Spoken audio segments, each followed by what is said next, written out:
What's going on, guys? This is Gunnar, and you're watching Pop Entertainment.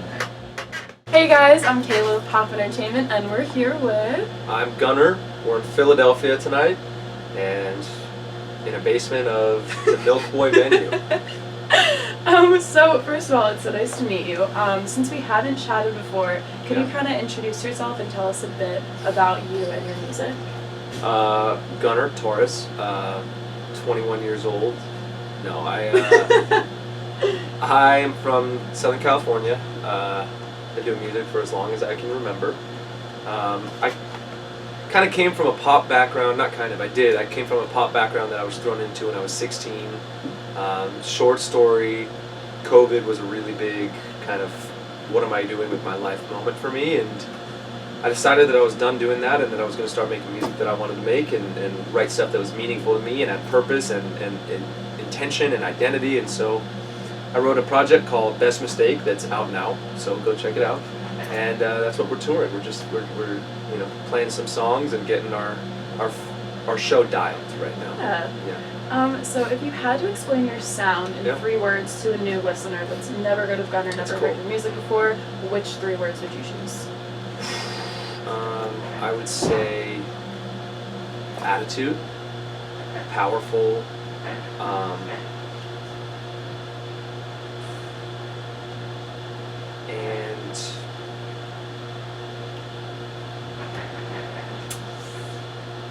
I guess I'd say catchy. But I'd say that the main 2 are powerful and it has attitude. Yeah, we can definitely hear that through your sound. Thank you. So congrats on the release of They Didn't Tell Me, such a great song.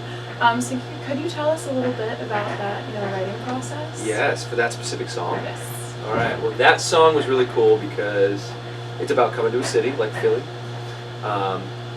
playing a show, and it's in a town. I've got a bunch of friends who are in college all across the country.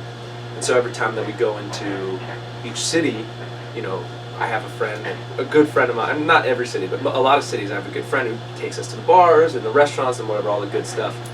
And so that song is about basically going to a city where, we went to the best restaurant, we went to the best bar. I had been told everything that I thought I had to know about the city, except for one thing, and that's somebody that I see in the crowd who, they didn't tell me about you. Mm-hmm. So it's cool. It's a cool take. It's the song that I haven't really heard, done before. Yeah. So can you tell us a bit about your writing process in general, kind of if you have one? Yeah. It's always a little bit different. Sometimes it's just jamming with the band and finding stuff. Sometimes it's finding guitar chords and a concept, and things just kind of come together. I'm a big fan of writing ideas in my phone, and I have scroll pages full of random one-line sentences, whether it's felt a broken heart, or they didn't tell me about that person in the crowd. And so I'll go into a session and I'll kind of, we'll find a progression that we like and chords that kind of speak something, and then I'll kind of go through these ideas that I have, or these one-lines or titles or whatever they end up being, and finding one that I feel like I can write to that chord progression, that, that sound, that melody. And then you write lyrics, write melodies, and it all comes together. So it kind of stems from an idea and kind of goes from there, whichever way it is. Totally. And sometimes you just write chords and sing random melodies, like da da da da da da da they, or da da da tell me about you. And you're like, about you, tell me about because some words just stick to melodies really randomly, and so sometimes it happens like that. I mean, songs are weird. They come out like therapy. You just talk and you talk, and then things stick. Then some things get thrown out. It's always different. So your debut album, Best Mistake, comes out on February 24th, just 3 days. I assume this will be out by then? Yes. Okay, so it's out now. Yes. Which song or songs from the album do you think best kind of encapsulates this era for you? Oh, what a great question. You can pick a couple if you want, or if you think there's a standout. I think Cinnamon is probably, Cinnamon and Bad Idea are the songs that really captivate who I am today. In this project, like I said, came from a pop background. This is a transitional record for me that I think is headed towards the next step of my artistry and my identity. And those songs are the songs that, at least when I play live, feel the most authentic and just you know, like, oh, I really got this, I nailed this one on the head. Like, I feel like I really resonate with this. Yeah. Yeah. So, which songs from Best Mistake are you most excited to perform live? Shit. You had to pick, like, top 3, let's say. They Didn't Tell Me. Bad Idea. And Cinnamon is really cool live. Yeah. We do a really cool thing with it. The Keep You Around is really cool live. Honestly, like, the music was written for live shows, so a lot of that's the shows where they really like come to life, you know. Right. So I would say that if there's any song that you even resonate with partially, like, come see it live, and that's where it makes sense. So all of them are really like better live, I think. Yeah. To get that promo, come out and see Gunnar on tour. There you go. Don't miss it. So you're currently signed with Scooter Braun. Congrats on that. That's huge. Thank you. Can you tell us a bit about kind of how that happened and how that came to be? Yeah. That was a relationship that just, it kind of cultivated normally, or like organically, where I met him when I was younger, when I was like 14, 15 years old, when I was wanting to do this, and he was like, "You're not ready. This is way harder than you think it is, and you're not ready for it." And I was like, "What are you talking about?" Blah, blah, blah. I was a kid, I didn't know anything. Yeah. And he was right, of course. I ended up doing my thing for another 2 years and writing and going on a tour that really like kind of jump-started things for me a little bit in terms of the industry, and gaining a fan base and kind of activating that fan base. And so after that tour, I was going to sign somewhere, you know, and figure out where I wanted to, you know, what made the most sense for me at the time. And Scooter came back into the picture, and, you know, I think at the time we had a good idea of what we wanted to do. Awesome. Yeah. So kind of the timing of it all came together. Right? It was not overnight with him. It was I mean, it was and it wasn't. Yeah. When it was, but it took, you know, he had known who I was, and we had somewhat-ish stayed in touch for 2 years. Yeah. Okay, but then it was the right time, and it kind of... That's what it was. It is now. It's right. So what can you tell us about working with Scooter and like that kind of process? We've had ups and downs. I can say, I mean, mutually we've had ups and downs. Yeah.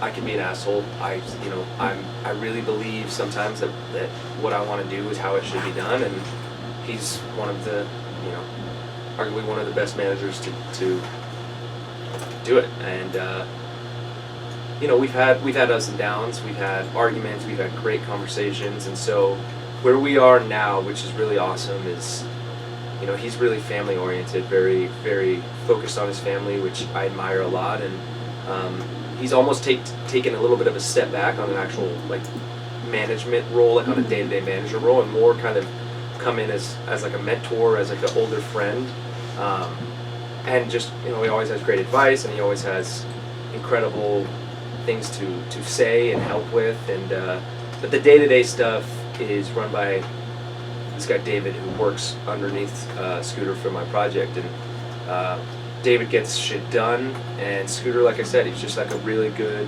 mentor, friend. I can always call him when I need advice or help, or just want to talk about life shit, you know? Yeah.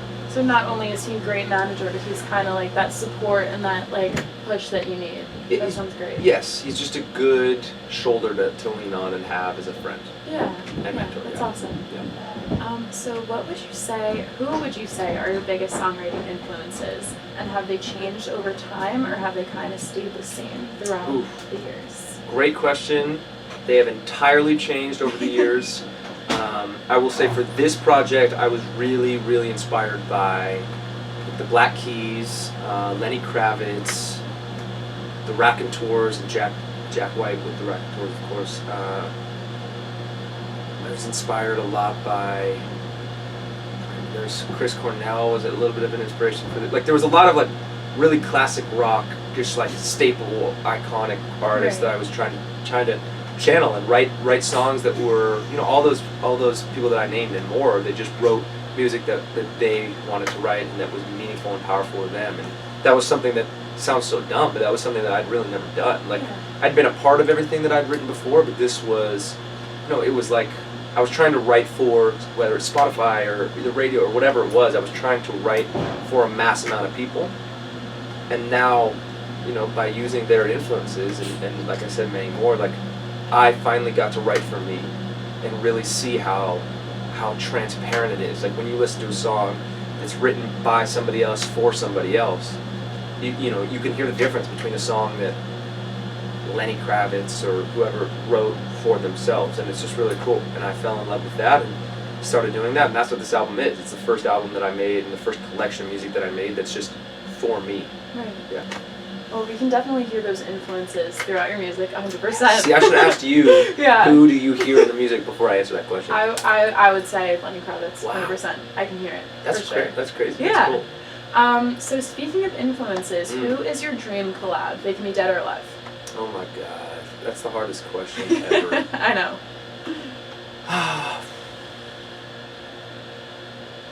I mean, I would have loved to do like a song. I couldn't have, because this would have never made any sense. But to do a song like with the Rolling Stones would have obviously been incredible. There's an artist I love, Gene Dawson, who I think is really cool. That I would love to work with even, and oh my gosh, like that is such a twisted question because I can think of like every generation. Right. And think of like who I would want to work with at that time, but I don't know. I mean, I guess I guess any of the influences I just named, I would happily. You know what? This is what I'll say. Today, I would say I would love to work, collab, talk to, get to know Miley Cyrus. Yeah. That Iconic, just the modern queen of rock and roll. Yes. So truly herself, so incredible. Her voice, her work ethic, her music. I would fucking do anything actually to work and collaborate with Miley Cyrus. That would be cool as shit. Yeah. I mean, manifest it. You never know. Yeah. I can buy myself flowers. I mean, listen, you guys have similar vibes. I can see that. I can see it working. She's an inspiration. She is. I should have said that. Miley Cyrus, if you're watching this, I know you are. I love you. Yeah, Miley's incredible. So I'm sure every day on tour is kind of, surreal. But can you think of a specific, like, I made it or pinch me moment? No. I am nowhere near made it. But every night the shows are like those. It's not that I made it. I would never say that I made it, yet. But I would say when I get to be up on stage and do what I love to do, I just feel blessed and lucky and grateful that, whether it's 6 people or 60 people, or 600, like whatever it is, like the fact that I get to go up there and do what I love to do and that it affects and allows other people in the room to feel something, that's just the coolest thing of all time. I mean, I get to play with my friends, we get to rock out, we get to express ourselves and connect with people in a room, no matter who it is, how many, age, whatever it is, like everybody is just in one place enjoying live music, and the fact that I get to be on stage every night is like, fuck, I can't believe this. Yeah, it sounds like a dream. It's the best. Sounds incredible. It's the best. So do you have anything you'd like to say to your fans coming out to see you on this tour? I just really appreciate it. This is the first time I've ever gone out on the road by myself. It's been a success, it's been a failure, it's been everything in the middle. And I'm excited because I truly feel like we're at the beginning of something great and special, and the album isn't out yet when this is being recorded. It's out next week before the last show. But we did this with people who have just been waiting and ready for new music for years and years, and who have known that there was something that I was getting to that I feel like I finally have. So if you have made it to this tour, I appreciate you, and I hope and I feel like I know that in whether it's a year, 2 years, 5 years from now, we'll be able to look back at this and I remember each and every one of you and like have those memories of this tour. We talk about it with the band all the time. It's like, this is our green room. Like this is a fucking bed downstairs in a basement of a. This is where people nap to break for this restaurant. Like, we're in a van, 8 of us in a van. We're in some nights really shitty hotel rooms, and like, it sucks in the best way, where it's like we just get to look at each other and truly believe that this is hopefully like this is the beginning and the smallest that it'll be, and that each step from here will mean more because we'll be able to look back at this. And so that goes to everyone who made it to the show. Like that's how I hope you feel moving forward and in the next tours. And you know, the goal is that things just get bigger and bigger, and the rooms get larger and larger and more full. And yeah, to be here at this tour is really cool. So. Yeah, well, we can all tell that it is just going to get bigger and bigger from here. Thank you. Absolutely. I appreciate that. So my last question is, we are in Philly. Have you had a Philly cheesesteak? 2 of them. 2? In 12 hours. What did you get on the Philly cheesesteak? I'm a plain. I'm like weird when it comes to eating. Like I don't know what you get. Like all these guys get the mushrooms and the this and that. I'm just like I want bread, the like steak, the meat, and cheese. That's it. What kind of cheese? Whatever they put on. I didn't even ask. The white, whatever the white normal cheese stick American? is. No, American's the orange one. Look, I have no idea. It's like it's like creamy cheese. Like I don't. Yeah, yeah. I just know that I got Philly cheesesteak plain last night and tonight. It's fucking good. Like I've never been a huge fan. I never understood it. Yeah. And now I get it. Like it's just good. You have to be here to get it. It's just good. Yeah. It's just good. I wish everyone could experience it because it is just like a staple thing to get. Yeah. So. Excellent. Any time of day, Philly cheesesteak.